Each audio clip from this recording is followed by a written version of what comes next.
Welcome to The Explainer. So, today we're going to jump into this really profound and honestly kind of counterintuitive idea from the Hebrew Bible.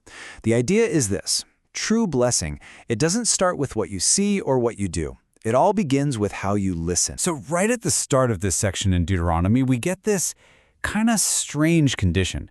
The text says the blessing, the reward, it's going to come if you will but listen. Now, the Hebrew word here is tishma'un. And think about what that's saying for a second. The very first step isn't to do something.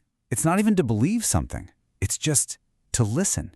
That's it. That's the starting block. Right? So that just brings up this huge question: why? Why does everything start with our internal readiness to hear? What's so special about listening anyway that it becomes the foundation for everything else? Well, the answer, as it turns out, is kind of hidden in plain sight. It's all wrapped up in the secret of that one single word: listen. So what we're learning here is that the real prerequisite for blessing isn't something you do on the outside. It's an internal state of being. It's about developing this really profound sense of openness, this readiness to just receive the world, before you even think about trying to change it or shape it. Okay, so what exactly are we supposed to be listening for? This is where the idea gets really beautiful. It starts with this single note of unity, and then it just blossoms into this rich, complex harmony of many, many different voices. And you can actually see this in the language itself. It's a really critical shift. So you've probably heard of the most famous Jewish prayer, Shema Yisrael, Hear, O Israel. That Shema is singular. It's one voice, one command, focused on the unity of God. But the word in our verse, it's tishme'un. That's plural, and that's not an accident. It signals a move away from just declaring a single source to inviting everyone, the many, to listen to this incredible, diverse symphony of creation that flows from that one source. And according to one interpretation from Rabbi Yehuda Ashkenazi, this is the whole point. This is the mission. See, true unity, it's not about making everybody the same. Not at all.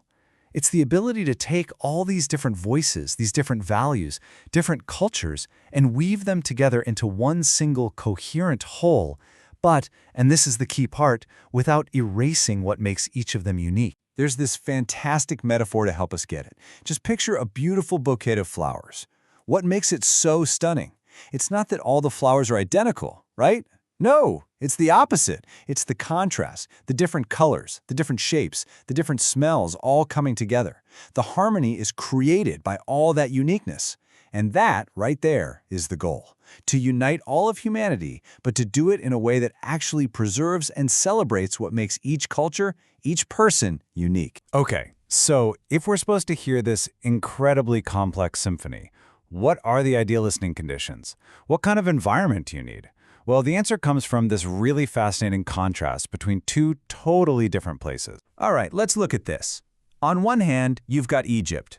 In Egypt, life revolves around the Nile River. It's predictable, it's a source of water that humans can pretty much control. And what kind of mindset does that create? Self-reliance. We've got this. But then you look at the land of Israel. There, life depends on rain from the sky, something that is completely, 100% outside of human control.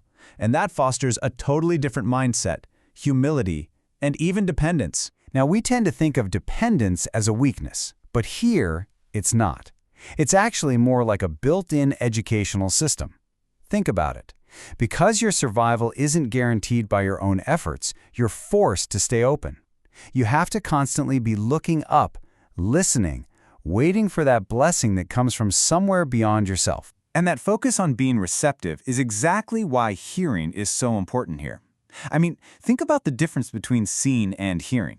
Seeing is active. You choose where to look. You decide what to focus on. But hearing, that's receptive. Sound just comes at you. It breaks into your world whether you want it to or not. So true listening, by its very nature, breaks down our personal bubbles and opens us up to things we didn't even know were there. This all leads to a really cool concept called derech eretz. Now, you might hear that translated as just good manners, but in this context, it's way, way deeper than that. It's the specific, attuned way of living that this land requires. It's like, imagine you need the perfect acoustics for a concert hall. Derech eretz is that. It's the set of behaviors that allows the special spiritual music of this place to be played and to be heard. in its absolute fullest potential. But what happens when a wrong note is played? What happens when the whole symphony grinds to a halt? When the harmony is totally shattered by some profound failure? You have to check out this absolutely stunning reinterpretation from the Talmud. It takes what is arguably the most catastrophic failure in the whole story, the worship of the golden calf, and it says, wait a minute. It claims it actually happened for a reason, to create an opening, an opportunity for repair, for what's called repentance or teshuvah, a return. So this whole journey plays out in like 3 acts. First, you have the ideal, right? The first tablets, this perfect law straight from God. Then, Act 2, the rupture. The sin of the golden calf completely shatters that perfection. But then comes Act 3, the repair. The second tablets, which are a whole new kind of covenant, one that's forged through human effort, through forgiveness, and through partnership. And this is the key. The story didn't end when things broke. That process of repair, it actually created something new, a deeper kind of relationship, a relationship that could actually work in a flawed, complex, real world. You could even say the connection became stronger because it was broken and then fixed. So all of this, it brings us to our final and maybe most important movement, really understanding what this grand symphony of life is actually made of. There's a text from the Midrash Tanchuma that gives a really important piece of advice. It says, hey, don't go around weighing the commandments against each other. Don't dismiss some as minor or unimportant. It argues that every single one, from the ones that seem huge and profound to the ones that seem kind of trivial, every single one is a vital, irreplaceable note in this divine symphony of life. And you can see this in the text itself. The Torah gives the exact same reward, that you may have a long life, for 2 totally different commandments. One is honoring your parents, which seems huge. The other is sending away a mother bird before taking her eggs, which might seem small. So what does that tell you? It suggests the specific reward isn't really the point. The underlying principle is what matters. Both of these actions, in their own way, connect you to this bigger idea, this grand continuity of life, to the chain of generation. So at the end of the day, the ultimate call isn't just to be spiritual over here, in one little corner of your life. It's to bring your entire existence into the music. Every single choice you make, no matter how big or small, becomes another note that you play in this incredible symphony. And this is where it all comes together. This is the big takeaway. The blessing isn't some reward you get for listening. The ability to listen, that's the blessing. The real gift is the capacity to hear that hidden harmony, to perceive it in yourself, in other people, and in the entire world around you. So let's end with this thought.